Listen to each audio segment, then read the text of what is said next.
1484억이라고 합니다. 1년으로 따지면은 247억 정도, 주급으로 하면은 또 4억 7천. 1년에 100억 정도의 세금을 내야 되지 않을까 예상이 됩니다. 아유, 안녕하세요. 네, 안녕하세요. 네. 내가 소개할게. 이거 갑자기 왜 나왔어요? 우리 대표 세무사님은 강남세무서 서장님으로 퇴임하셨고 국세청 경력 33년 중에 20년을 국제조세 분야에서 주로 활동하셨어. 국제조세 분야 원톱. 그 서장이라고 하셨잖아요. 그 범죄와의 전쟁에서도 나온 경찰서장 아닌가? 절세는 최우승.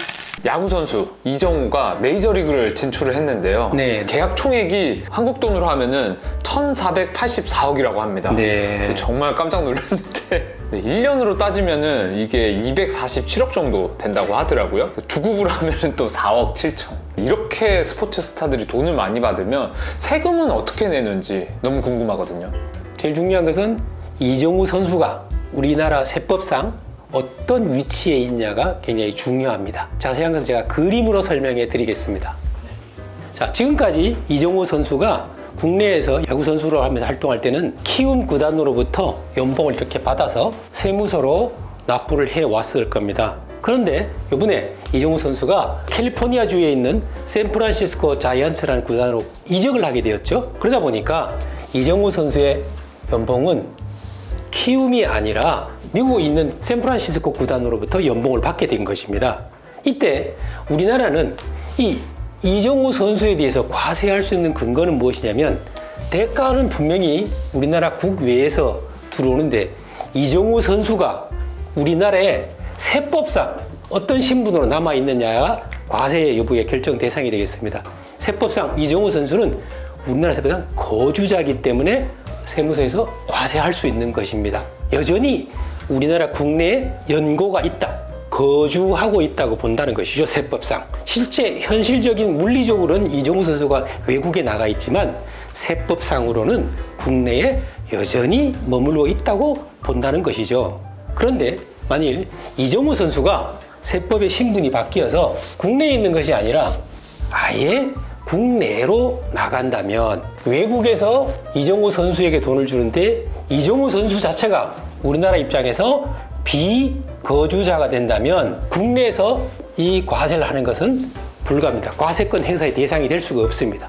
이때 이정우 선수는 미국 세무서에 신고를 해야 되는 것입니다. 우리나라 입장에서는 이정우 선수는 비거주자, 미국 입장에서는 거주자가 되는 것이죠. 거주를 하는지 거주를 안 하는지 이게 정말 중요한 것 같은데 그 기준이 따로 있을까요? 그렇죠. 세법에서는 임의적으로 과세를 하신 것을 방지하기 위해서 거주자인지 아닌지 이런 부분을 판단하기 위해서는 첫째, 일단 가족관계를 굉장히 중요시하게 됩니다. 두 번째, 재산관계를 봅니다. 국내에 재산의 유무, 그리고 세 번째는 국내에서 의료보험 혜택을 받고 있는지, 전반적인 생활관계, 이런 거 합쳐서 전반적인 생활관계라고 합니다. 이런 것들이 어떤 특정 장소와 얼마나 유착관계가 깊은지를 판정하는 정도라고 하겠습니다.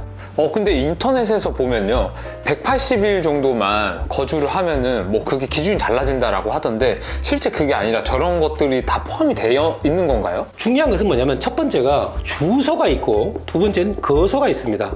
그럼 주소와 거소의 차이는 무엇이냐면 거소는 주소에 비해서 그만큼 생활관계가 밀접한 관계가 없다는, 즉 거소는 말 그대로 단순히 머물러 있는 곳을 말합니다. 뭐 흔히 말하면 우리나라에 와 있는 외국 선수들이 우리나라에 와서 축구를 한다거나 배구를 한다거나 야구를 할 적에 당장 뭐 숙소 같은 데 머물고 있죠. 또 구단에서 마련해준 뭐 호텔이라든가 뭐 아파트라든가 운동을 위해서 국내에 머물지는 하지만 가족들이 전부 다 자국에 머물고 있고 선수만 와서 오로지 구단에서 주는 연봉만 받고 혹은 운동만 하기 위해서 머문다면 이런 경우에는 사실 그 밀접한 생활관계가 생긴다고 하지는 않습니다. 이때는 우리가 단순히 거기에 머문다 라고 해서 고소라고 합니다. 주소는 그렇지 않습니다. 가족이 있고 그 가족과 함께 이 선수가 퇴근을 하면 가족이 있고 아이들이 있고 또 거기서도 쉴 때도 그 가족들하고 머물고 전반적인 이 선수의 연봉을 가지고 생활을 같이 하는 모든 가족이 함께 있고 거기서 본인이 또 생활 여건에 따라서는 아파트를 사기도 하고 구단에서 마련해 준 곳이 아니라 그렇다면 조금 더 그 지역과는 경제적 유착관계가 깊다고 할 수 있겠죠. 183일 이야기는 주소가 생기기 전 거소 단계에서 이 사람이 특정 지역과 깊은 생활 관계에 그렇게 유대 관계를 갖고 싶지 않다고 하더라도 기간이 단순히 기간이 183일, 1년 이내, 1과세 기간 이내에 183일, 즉 6개월 이상 그 장소에 머물기만 해도 객관적으로 유착 관계가 있다라는 그런 판정을 하게 되는 것이 되겠습니다. 그것이 이제 일반적으로 얘기하는 183일 있으면 거주자가 된다 안 된다는 그 기준이 되겠습니다. 그러면 이정우 선수는 시즌도 있고 하기 때문에 거기에 거주하는 사람으로 취급이 될 것 같은데 이런 경우에 이정우의 세금은 얼마인가요? 미국에는 기본적으로 연방소득세가 10% 과세 표준의 크기에 따라서 10%에서부터 37% 그리고 이정우 선수가 머물고 있는 지역에 따라 그 각 주별 소득세율이 얼마냐에 따라서 전체 토탈 세부담이 좀 달라질 것 같습니다. 어떤 주는 개인소득세가 없는 주도 있고요. 어떤 주는 단일 세율로 5.9%, 4.7% 이래 갈 수도 있고 캘리포니아 주 같은 경우에는 상당히 세율이 센 주로서 거의 13.3%이기 때문에 아마 50% 넘는 세금을 내야 될 것으로 알고 있습니다. 그러면 1년에 지금 247억인데 계산하면은 세금이 거의 한 120-30억 정도 세금을 낸다고 봐야겠죠. 이정우 선수의 연봉을 연도별로 안분을 해보면 247억 정도 된다 그러셨는데요. 미국 연방소득세가 10%에서부터 37% 그리고 캘리포니아 주세가 약 한 13.3%이기 때문에 합치면 50%가 넘습니다. 그렇기 때문에 247억 중에 약 한 이게 낮은 세율 구간도 일부 있기 때문에 이거만 누진육 효과를 고려한다면 아무래도 한 1년에 100억 정도의 세금을 내야 되지 않을까 예상이 됩니다. 절세는 최일순. 그 나라의 세율이 우리나라보다 높으면 대체로 우리나라에 추가로 납부할 의무는 없습니다. 의무는 있지만 납부할 세액이 발생하지는 않습니다. 그런데 세율이 낮은 나라, 심지어 중동 같은 나라는 소득세가 없기 때문에 선수들 구단 연봉이 전액 선수의 소득으로 다 들어올 수가 있죠. 그러다 보니까 운동 선수들 아마 중동에 진출하는 것을 굉장히 아마 희망하는 선수들도 있을 겁니다. 옛날에 아마 박주영 선수가 중동에서 아마 활동을 했었던 것 같은데요. 그런 선수들이 사실은 우리나라에서 신분이 비거주자가 되고 그 나라에 혹은 다른 나라의 거주자가 된다면 그 나라에서도 세금을 안 내고 우리나라에서도 세금을 안 내는 그런 혜택을 받을 수 있겠습니다. 무엇보다도 경비를 인정받는 것도 중요하지만 세법상 신분이 어떻게 되느냐도 굉장히 중요한 부분이라고 할 수 있겠습니다. 야, 그럼 중동은 세금을 안 내나요? 그렇습니다. 개인소득세가 없습니다. 호날두의 연봉이 1년에 2,700억으로 알고 있어요. 그러니까 한 주에 받는 게 51억인데요. 그러면 이 호날두도 세금을 전혀 안 내는 건가요? 그렇습니다.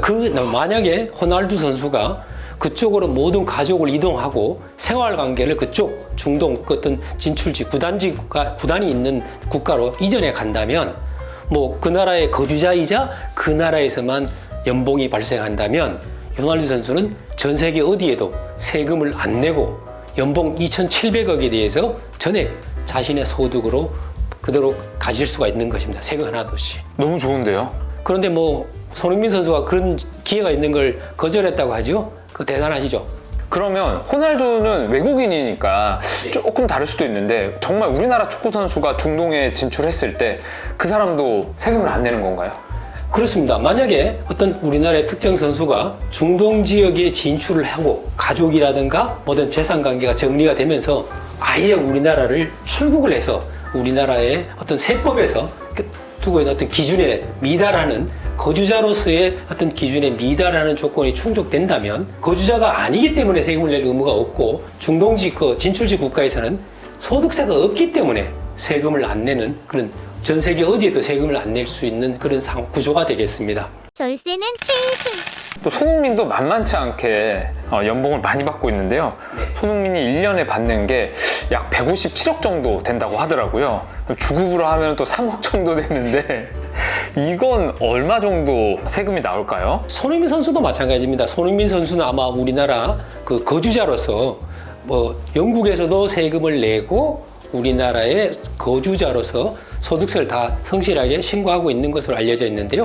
손흥민은 그러면 영국에도 내고 우리나라에도 내고 있는 건가요? 그렇습니다. 이제 양쪽에 다 똑같이 내는 것이 아니라 영국에서 소득이 발생하기 때문에 소득 발생지 국가에서 1차적으로 과세권을 먼저 행사하면 우리나라는 소득을 지급하는 나라, 소득이 발생하는 나라는 아니지만 그 소득을 수취하는 소득 귀속자를 과세하기 때문에 소득 귀속자인 손흥민 선수를 과세하는 그런 구조가 되겠죠. 그러다 보니까 똑같이 세율을 적용받는데 영국에서 1차 과세한 세금을 다 고려해주는 외국 납부세액을 고려해주다 보니까 두 번 낸다라기보다는 세율이 높은 부분. 그런데 영국이 우리나라는 아마 세율이 45%로 거의 유사하기 때문에 큰 부담은 없을 것입니다. 손흥민 선수 같은 경우에는 거주자로 있으면 경우에 따라서는 유리할 수도 있고 불리할 수도 있습니다. 그럼 왜 그런가요? 만약 우리 손흥민 선수가 우리나라 세법상 비거주자라면 영국에서 버는 연봉과 영국에서 받는 세금 외에는 우리나라에 세금을 안 낼 수 있지만 손흥민 선수가 우리나라에 굉장히 인기가 많잖아요. 그러면 우리나라 대기업에서 손흥민 선수를 대상으로 해서 이 광고를 찍을 수가 있어요. 그럴 적에 손흥민 선수가 광고 수익이 우리나라에서 과세가 어떻게 되는지가 좀 달라질 수가 있습니다. 무슨 말씀이냐면 손흥민 선수가 만약에 우리나라 거주자인데 우리나라에서 광고 수익이 있다면 사업소득으로서 합산 과세가 되지만 손흥민 선수가 만약에 비거주자라면 광고 수익 금액 전체 총액에 대해서 20% 그리고 지방세를 포함하여 22%의 그 과세가 되겠습니다. 근데 손흥민이 저는 국내에 세금을 내는 게 좀 이해가 잘 안 돼요. 왜냐면 거기서 시즌을 뛰는 선수기 때문에 183일 이상을 거기서 살고 있을 텐데 왜 국내에 세금을 낼 수 있는 조건이 만들어지는 건가요? 아마 손흥민 선수가 아마 결혼을 하지 않았기 때문에 그런 관계를 종합적으로 봐서 그렇게 판정이 되어질 것입니다. 무엇보다도 손흥민 선수가 벌어들인 연봉을 부모님이 관리하시고 결국은 부모님하고 같이 살고 있고 부모님이 한국에다가 깊은 연고를 두고 계시다 보니까 손흥민 선수도 그의 연장선에서 아마 우리나라와 생활 관계가 깊은 것으로 그렇게 판단할 수도 있고요. 경우에 따라서는 뭐 한국의 어떤 인기나 이런 정서가 더 한국과 관계가 깊다라고 본인이 생각해서 한국에 신고를 하는 그런 경향도 있을 수 있겠습니다. 뭐 전 세계를 무대로 하고 있는 스포츠 선수들은 다 이런 문제에 대해서 다 노출되어 있다고 할 수 있겠습니다. 절세는 최일순. 스포츠 선수들 중에 또 재밌는 사례가 박찬호 선수가 있겠습니다. 박찬호 선수는 우리나라에서 최초로 메이저리그로 진출한 선수죠. 그런데 박찬호 선수는 한양대학교 학생 때 미국 LA 다저스로 진출을 했습니다. 그때 당시에는 누구나 다 박찬호 선수를 우리나라 거주자라고 생각했습니다만은 시간이 지나면서 박찬호 선수의 그 어떤 세법상 위치가 조금 미묘해지는 상황이 벌어집니다. 왜냐하면 미국에서도 일정 기간 머무르면 박찬호 선수가 미국에서 현지 국가에서 또 거주자라고 하는 그런 문제가 발생할 수 있거든요. 또 시간이 지나서 박찬호 선수가 이제 결혼을 합니다. 결혼을 하면 더더욱 이제 부모님하고 떨어지고요. 더욱더 독립적으로 우리나라 관계가 더 멀어지고 현지 결혼을 하고 또 결혼한 사람이 우리나라 사람도 아니고 제1교포 있는 우리나라와 전혀 관계가 없는 사람하고 결혼하다 보니까 박찬호 선수를 우리나라 거주자라고 보기에는 상당히 어려운 상황이죠. 그럼에도 불구하고 박찬호 선수는 뭐 우리나라 쭉 거주자로 신고는 해왔습니다만은 아마 이런 그 선수의 어떤 활동 상황, 또 시간, 그리고 결혼 여부, 또 재산 구조, 이런 상황 구조가 그 사람의 신분 판정에는 굉장히 중요한 부분이 될 수 있겠습니다. 절세는 최일순. 사실은 운동 선수들은 보통 뭐 2년, 3년 장기간의 계약을 맺어서 특정 구단과 연고 관계가 형성하고 나가기 때문에 이런 경우에는 이 선수가 연봉이 얼마고 다 노출이 될 뿐만 아니라 가족 관계가 어때요? 이런 것이 좀 더 뚜렷하게 나타납니다. 그렇지만 연예인 같은 경우에는 훨씬 좀 복잡하고 미묘한 문제가 생길 수 있겠습니다. 왜냐하면 연예인들은 소속사는 있지만 이 연예인들이 해외 공연을 나가는 것은 이벤트성으로 단발성으로 해외에 나가서 혹은 K-POP 굉장히 한류가 많기 때문에 전 세계 뭐 미국, 일본, 유럽, 중동, 동남아 엄청 많이 나가지 않습니까? 사실은 다 그 공연으로 이벤트성으로 단발성으로 나가기 때문에 그 나라 공연을 하고 있는 엄청난 수익이 있지만 사실 거주자로 판정될 가능성은 상당히 낮습니다. 대부분의 경우가 우리나라 연예인들은 우리나라를 중심으로 해서 이 방사형으로 전 세계로 활동을 하고 있기 때문에 우리나라에다가 대부분의 경우는 신고를 합니다. 그래서 텍스 플래닝 중에 하나가 현지 공연을 하면서 어떤 형태로 계약을 맺느냐가 굉장히 중요한 텍스 플래닝 중에 하나라고 할 수 있겠습니다. 오래전 이야기입니다만 그 마이클 잭슨이라는 가수가 있었습니다. 그때 당시는 뭐 세계적인 슈퍼스타인데요. 우리나라의 그 T 예능이라는 그 연예 기획사를 통해서 우리나라에 공연 기획을 한 적이 있습니다. 아마 제 기억으로는 96년도인가 97년도쯤 되는데요. 많은 사람이 관심을 가졌었습니다. 이때 뭐냐면 마이클 잭슨이 우리나라에 세금을 얼마를 낼 것인가. 결론적으로 마이클 잭슨은 세금을 한 푼도 내지 않았습니다. 한 푼도 안 냈어요? 예. 이것은 뭐냐면 그때 당시 지금 우리나라 세법이 정비가 되기 전입니다. 지금은 정비가 돼서 그런 일이 발생하지 않는데요. 그전에는 한미 조세 조약을 이용해서 마이클 잭슨이 분명히 노래는 마이클 잭슨이 하는데 공연 계약을 와서 맺을 때는 마이클 잭슨이 직접 계약을 맺은 것이 아니라 마이클 잭슨이 속한 히스토리 투어 컴퍼니라는 그 델라웨어 주에 있는 1달러짜리 법인을 세워서 그 법인의 종업원으로 해서 그 법인이 우리나라 연예기획사와 법인 대 법인 간의 계약을 체결해서 단발성으로 공연을 활동하다 보니까 한미 조세 조약상 법인은 국내에 사업장이 없으면 과세하지 못한다 하는 조약을 이용하여 우리나라에서 세금을 한 푼도 내지 않은 사례가 있습니다. 지금도 지금 여러 나라와 우리나라와 미국 또 동남아 또 중동 몇몇 나라들은 지금 한미 조세 조약과 같은 유사한 구조로 조약이 체결된 나라들이 있습니다. 그래서 아마 이런 부분들은 조금 연예하시는 분야에 있는 분들은 조금 이런 것들을 나름대로 전략적으로 활용해 보는 방법도 있을 수 있겠습니다. 절세는 최승. 간단하게 오늘 제가 설명드린 부분을 정리하자면 세법상 거주자냐 비거주자냐 혹은 어느 나라 거주자가 되느냐에 따라서는 세금이 상당 부분 달라질 수가 있습니다. 특히 스포츠 운동선수보다는 연예인들 같은 경우에는 해외 공연을 하기에 앞서 법인을 통해서 해외 공연을 하느냐 안 하느냐가 공연 수익의 과세 여부에 굉장히 중요한 하나의 기준점이 될 수 있겠습니다. 이러한 부분이 좀 더 전문적인 어떤 검토가 필요한 내용이라고 할 수 있겠습니다.